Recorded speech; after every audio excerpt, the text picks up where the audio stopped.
Otep família, mais um vídeo no canal. Desde já agradecendo a vocês, todas e todos, por estarem fazendo as inscrições no nosso canal, por estarem ativando o sininho de notificações, por estarem compartilhando nossos vídeos nas redes de vocês, por estarem deixando sugestões de pauta. Aos novos e novas inscritas e inscritos, sejam todos e todos muito bem-vindas e bem-vindos. Este é o África no Centro, canal para nós discutirmos relações étnico-raciais, as contribuições que as sociedades africanas do continente da diáspora legaram para a sociedade ao longo da história, a antropologia das sociedades africanas, sempre a partir da perspectiva do pan-africanismo.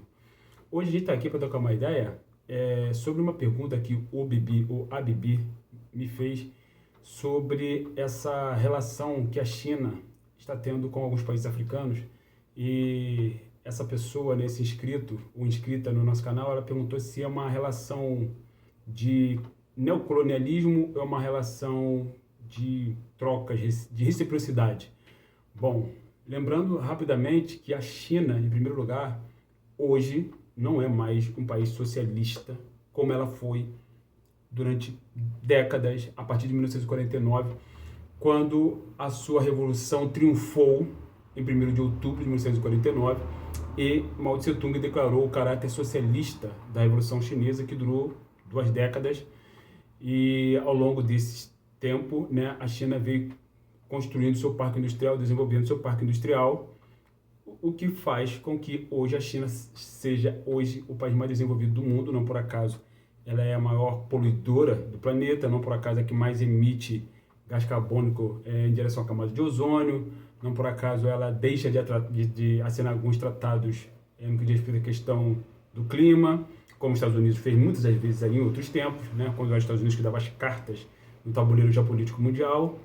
Hoje a China é este país, apesar da mídia burguesa negar sistematicamente, mas a China é hoje o país mais desenvolvido do mundo, mais rico do mundo, grande parceiro do Brasil em muitos momentos, apesar do desgoverno genocida, que por razões esdrúxulas andou atacando a China aí, enfim.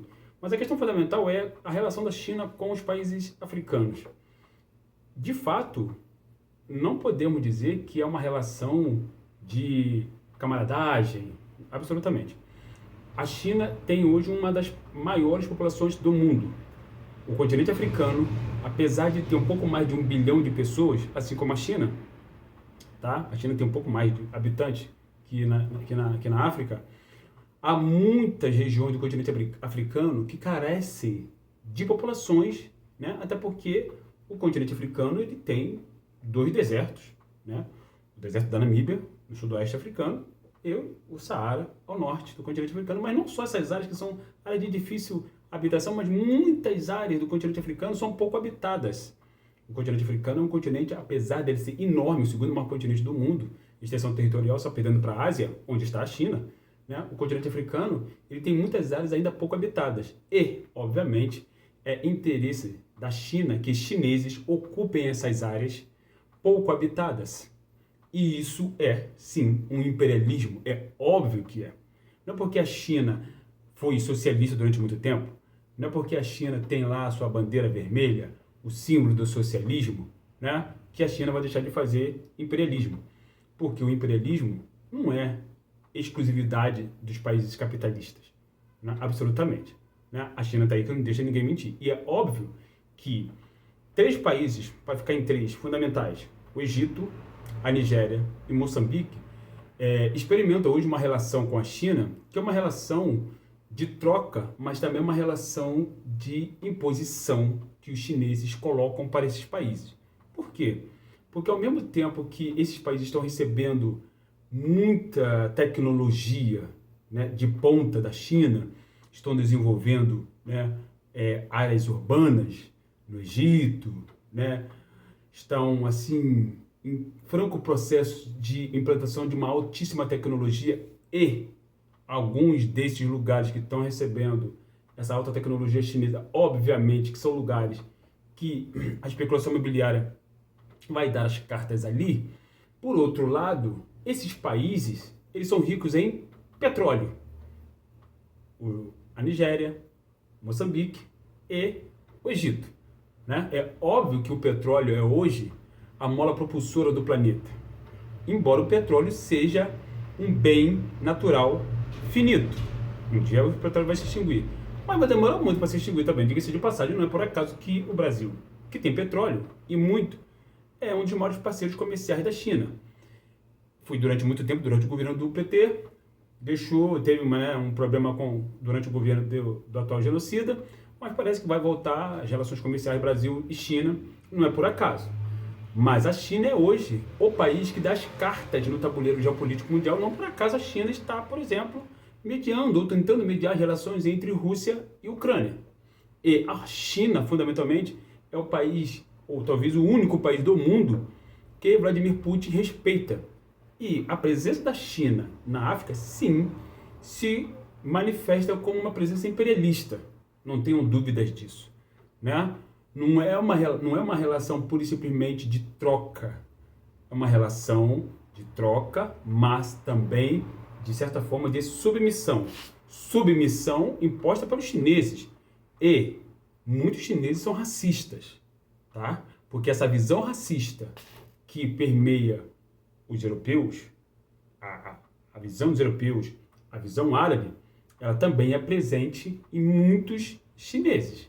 Até porque esses chineses olham para a África como um lugar de subalternizados, um lugar carente de tecnologia de ponta, um lugar onde eles podem explorar a mão de obra barata, tal qual os chineses fazem com seus próprios conterrâneos. Exploram sua própria mão de obra barata. A mão de obra chinesa é uma das mais baratas do mundo, diga-se de passagem. A diferença é que na China, boa parte do lucro produzido por uma série daquelas empresas capitalistas que estão lá, boa parte desse lucro fica no próprio território chinês. E é assim que a China se desenvolveu, logicamente, né? Com o Partido Comunista Chinês controlando a economia, né? Ou seja, a China ela é socialista no partido, mas ela tem uma economia de mercado, né? Então, a China desenvolveu muito o seu parque industrial, muito, profundamente. A China é um dos países mais belicistas do mundo, né? A China tem hoje a faca e o queijo na mão, vamos dizer assim, nesse tabuleiro geopolítico. Por isso que hoje eles olham para a África com cobiça, como os europeus olharam em outros tempos e continuam olhando ainda hoje, como os Estados Unidos olhou em outros tempos e continuam olhando ainda hoje. Então o continente africano, infelizmente, por ainda não ter visto um processo de fato união africana, né? E seria muito melhor aos moldes do panafricanismo, né? Um Estado federal africano, conforme propôs Cheikh Anta Diop na sua obra, que esse continente se desenvolvesse com as suas próprias pernas, porque o que não falta no continente africano são recursos, tungstênio, cobalto, né? Tem tudo no continente africano. E petróleo, como nós falamos, tem diamante, tem ouro, tem uma série de minerais e minérios que o mundo necessita, o mundo cobiça, mas, infelizmente, muitos países africanos que têm, sim, se urbanizado, se desenvolvido, mas ainda no que diz respeito à competição, né, no campo do desenvolvimento tecnológico, ainda está muito aquém. Logicamente que isso também é reflexo de muitas décadas, né, de imperialismo europeu lá dentro, guerras civis nesses territórios, e hoje, aos poucos, né, o continente africano vai paulatinamente se desenvolvendo. Ruanda está aí, que não deixa ninguém mentir, é um país que está em franco desenvolvimento, criou inclusive sua própria vacina, e aqui vocês encontram ainda mais informações sobre esse assunto. Ok, família? Estamos juntos sempre. Hotep, África no Centro.